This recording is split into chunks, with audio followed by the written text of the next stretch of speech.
Hello and नमस्ते, welcome back to my in a new video. आज फेरि पनि म तपाईहरूको लागि सामान्य ज्ञानबाट केही प्रश्नहरू लिएर आएको छु।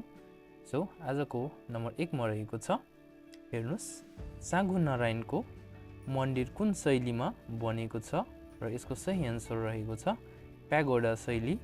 त्यस्तै नम्बर 2 मा तामाङ जातिको मृत्यु संस्कारलाई के भनिन्छ? खेवा। त्यसै गरी नम्बर 3 मा रहेको छ, लोकबाजा सङ्ग्रहालय कुन ठाउँमा छ? यसको सही एन्सर रहेको छ त्रिपुरेश्वर, काठमाडौँ। त्यस्तै नम्बर 4 मा नेपालको कुन मन्दिरमा गजुर छैन? अशोक विनायक। त्यस्तै प्रथम विश्व बौद्ध सम्मेलन कुन देशमा सम्पन्न भएको थियो? श्रीलङ्का। त्यस्तै नम्बर 6 मा नासो कथा सङ्ग्रहालयका लेखक को हुन्? र यसको सही एन्सर रहेको छ गुरूप्रसाद मैनाली। त्यस्तै नम्बर 7 मा रहेको छ, नेपालमै प्रकाशित नेपाली भाषाको पहिलो पत्रिका कुन हो? आवाज।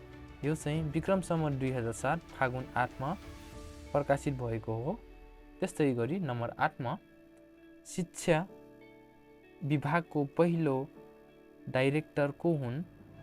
बबरजङ्ग राणा। सो आजको लागि यति नै। Thanks for watching my videos.